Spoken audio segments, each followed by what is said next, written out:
हमारा question arise होता है कि why are phasors called pseudo vectors, इनको स्यूडो वेक्टर्स क्यों कहते हैं, ये समझने की कोशिश करते हैं।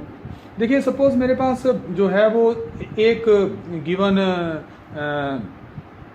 सर्किट में से हम दो एसी सिग्नल्स इकट्ठे पास करवा देते हैं। एक एसी सिग्नल है I1 इज इक्वल टू से I01 साइन ओमेगा टी, और दूसरा एसी करंट है I2 is equal to I02 sine omega T plus 5। It can be done. एक सिंगल रेजिस्टेंस में से दो डिफरेंट साइड से जो है करंट आ रहा है और वो इसमें से जा रहा है, इधर से I1 आ रहा है, इधर से I2 आ रहा है, और इस ब्रांच में अब I1 प्लस I2 इकट्ठा चल रहा है। पार्ट ऑफ द सर्किट दिखा दिया। तो दोनों जो I1 I2 हैं उनमें फेज डिफरेंस था फाई। अब जो ये करंट है इंस्टेंटेनियस करंट, मैं इस इंस्टेंटेनियस करंट का एम्पलीट्यूड लिखना चाहता हूं, तो वो एम्पलीट्यूड कैसे लिखूंगा? यहां ये फेजर्स के स्यूडो वेक्टर्स होने की कहानी सामने आती है। देखो, अगर मुझे इन दोनों करंट्स का के जब सिंगल रेजिस्टेंस में से पास करवा रहे हैं तो एक सिंगल इंस्टेंटेनियस करंट आ गया।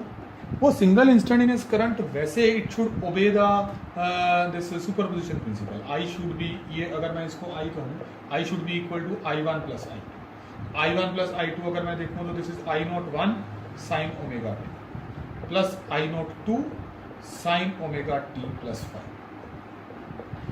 मुझे इसका एम्पलीट्यूड निकालना है, यानी मुझे किसी ना किसी तरीके इसको कन्वर्ट करना है as an equation I0 sine of omega T plus something theta.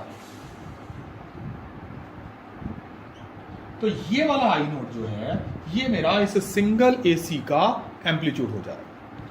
उसके लिए मुझे ट्रिग्नोमेट्री यूज करनी है, और ट्रिग्नोमेट्री यूज करके जो ये रिजल्ट आएगा वो तुम्हें बहुत जो है वो फेमिलियर लगेगा। Let us do that trigonometry. ये जो मैं कर रहा हूं डिस्क्रिप्शन, ये स्कूल कोर्स में नहीं करने की जरूरत। डेरिवेशन, इसको मैं लिखता हूं sign A cos B plus cos A sine B. सो अब इसको मैं लिखता हूं I01 plus I02 sine omega T common ले लेंगे कोस 5, I01 plus I02 cos 5 common ले ये, और साइन ओमेगा टी कॉमन आ गया। ठीक है, मैंने साइन ओमेगा टी वाली टर्म्स इकट्ठी कर ली, और इधर I02 साइन 5 और ये कोस ओमेगा टी। मुझे इस तरह की फॉर्मेशन लेके जानी है, तो उसके लिए मैं इस चीज़ को it's going to be a number. Phi भी फिक्स्ड है, I01 I02 फिक्स्ड है। फाई क्या है? फाई दोनों करंट्स के बीच का फेज डिफरेंस है। ठीक है, तो इसको जो है मैं कुछ लिख देता हूं, कोई कैपिटल I0 कोस थीटा, और इसको लिख देता हूं कैपिटल I0 साइन थीटा। ऐसा कुछ भी लिख सकते हैं, क्योंकि किसी भी नंबर के पोलर कोऑर्डिनेट्स तो लिखे ही जा सकते हैं ना। सो ये हमारे पास आ जाएगा I is equal to I0 दोनों में कॉमन आ जाएगा, तो ये आ जाएगा sine omega T cos theta plus cos omega T sine theta. आप ये देखिए, तो ये बनेगा I is equal to I0 sine A cos B plus cos A sine B, it is sine of omega T plus theta. So हमने एक single T ratio बना ली। उस सिंगल टी रेशो में ये I0 जो है वो रिजल्टेंट एम्पलीट्यूड है। अब हम इस I0 को कैलकुलेट करेंगे। I0 को कैलकुलेट करने के लिए हम ये जो सब्स्टिट्यूशन करी है, इस सब्स्टिट्यूशन को स्क्वायर एंड ऐड करते हैं। सो मैं यहाँ से नीचे से रब कर रहा हूँ। सब्स्टिट्यूशन क्या करी है वो यहाँ साइड पे लिख रहा हूँ। हमने सब्स्टिट्यूशन करी थी I0 cos theta is equal to I01 plus I02 cos 5, और यहाँ I0 sine theta is equal to I02 sine 5। So इनको स्क्वायर एंड ऐड करते हैं।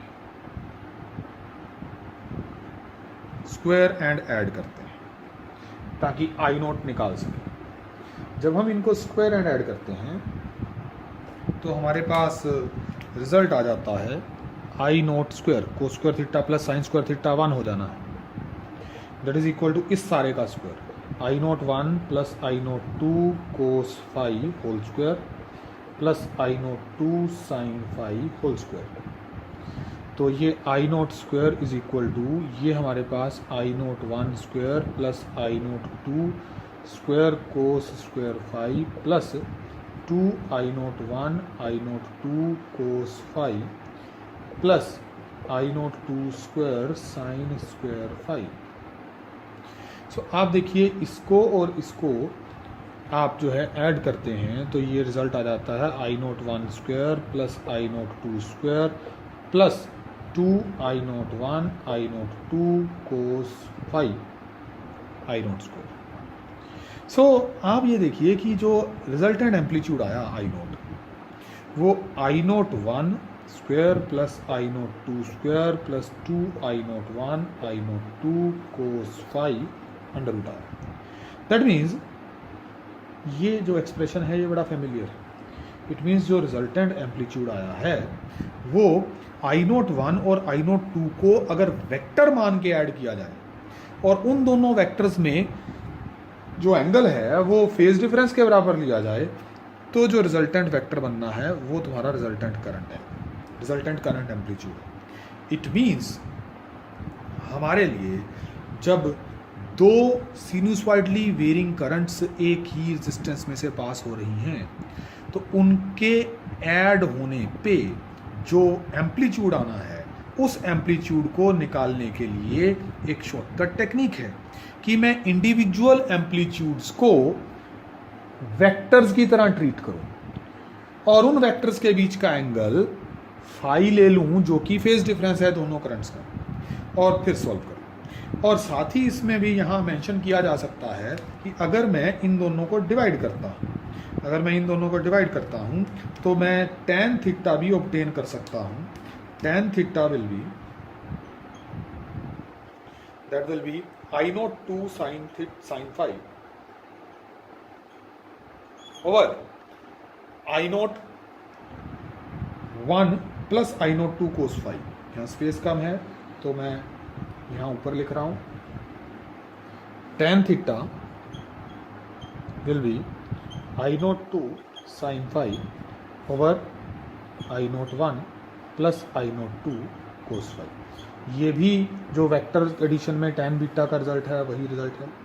अब इस रिजल्ट को फेजर्स में कैसे डिपिक्ट करें देखते हैं।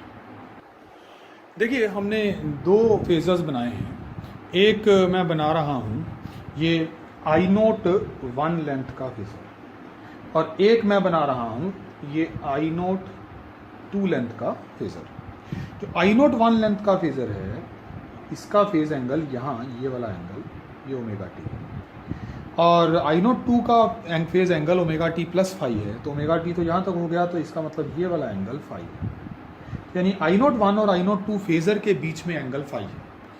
अब अगर मैं रिजल्टेंट एम्पलीट्यूड लिखना चाहता हूँ इन दोनों फेजर्स का तो मुझे इन दोनों वेक्टर्स का वेक्टर सम करना पड़ेगा। आई नोट 1 और आई नोट 2 का वेक्टर सम करना पड़ेगा। देखो मैंने पैरेललोग्राम पूरा कर लिया और उस पैरेललोग्राम का जो ये डायगोनल होगा ये हमारा कैपिटल आई नोट होगा, रिजल्टेंट फेजर ये हमारा कैपिटल आई नोट। और ये वाला जो एंगल है ये वाला एंगल तुम्हें वेक्टर्स पता है ये वो थीटा है जो हमने इक्वेशन में निकाला था। अब ये कैपिटल आई नोट जो है वो हमारे पास आ जाएगा I naught 1 square plus I naught 2 square plus 2 I naught 1 I naught 2 into cos of 5 under root. ये हमें पता है दो वेक्टर्स को कैसे ऐड करना है। और ये जो tan थीटा है वो हमारे पास आ जाएगा। अगर मैं tan थीटा अब आई नोट 1 के साथ निकाल रहा हूँ तो आई नोट 1 नीचे आएगा तो यहाँ आएगा I naught 2 sine theta sine 5 upon I naught 1 plus I naught 2 cos 5। ऐसा रिजल्ट हमारे पास आने वाला है। और बच्चों ये जो तुम्हारे पास दोनों करंट्स एक ही रेजिस्टेंस में से पास कराने पे, जो सुपर इम्पोज होने पे जो नेट करंट आना है आई, वो नेट करंट आएगा आई नोट साइन, या आई नोट उसका फेजर हो गया। तो इस फेजर का मैं सर्कल यहां बना सकता हूं, ऐसे पूरा बन कर लेंगे। तो इसका ये जो एंगल है, ये वाला एंगल, ये क्या है, ये इतना तो ओमेगा टी है, तो ये ओमेगा टी प्लस थीटा है। तो इक्वेशन बनेगी sign omega T plus theta, ये हमारे पास रिजल्टेंट करंट हो जाएगा। तो अब आपको पता चला होगा कि हम इनको फेजर्स क्यों कहते हैं। एक बात और जो लास्ट में आपको रिमाइंड करवानी है, बहुत इंपॉर्टेंट, हर एक क्वेश्चन में यूज होगी। देखो जब हमने ये डिराइव किया सारा, तो इंस्टेंटेनियस करंट्स को तो डायरेक्ट एडिशन किया। So remember, instantaneous currents they add and show the algebraic addition. The peak currents, they cannot add algebraically, they add like vectors. इस बात को समझते हैं। जैसे सपोज मेरे पास दो करंट्स हैं, I1 is 10 sin omega T and I2 is 20 sin omega T plus pi by 3। ये दोनों मैंने एक सिंगल रेजिस्टेंस में से इकट्ठे पास करा दिए। तो रिजल्टेंट करंट जो है उसका एम्पलीट्यूड क्या होगा। पहली बात तो देखो, अगर मुझे इंस्टेंटेनियस करंट निकालना है, इंस्टेंटेनियस करंट, तो वो इंडिविजुअल इंस्टेंटेनियस करंट्स का सम होगा। Instantaneous current they will add algebraically. लेकिन अगर मुझे किसी भी इंस्टेंट पे पीक करंट निकालना है, एट एनी इंस्टेंट, तो मैं पीक करंट जो है आई नोट, वो 10 प्लस 20 नहीं लिख सकता। मुझे 10 और 20 को वेक्टर्स की तरह ऐड करना पड़ेगा। 10 square plus 20 square plus 2 into 10 into 20 into cos of 60 under, ये करना पड़ेगा। ठीक है। सो आप ये समझिए कि हम इसीलिए I naught vector is equal to I naught 1 vector plus I naught 2 vector ऐसा लिखना शुरू कर देते हैं। Peak currents add like vectors. और अगर मैं इसको भी √2 से डिवाइड कर दूं, इसको भी √2 से डिवाइड कर दूं, इसको भी √2 से डिवाइड कर दूं, तो इसको मैं लिख सकता हूं कि I V vector is equal to I naught 1 की वर्चुअल वैल्यू का वेक्टर प्लस आई नोट 2 की वर्चुअल वैल्यू का वेक्टर। तो वर्चुअल वैल्यूज भी हमारे वेक्टर्स की तरह ऐड होंगे।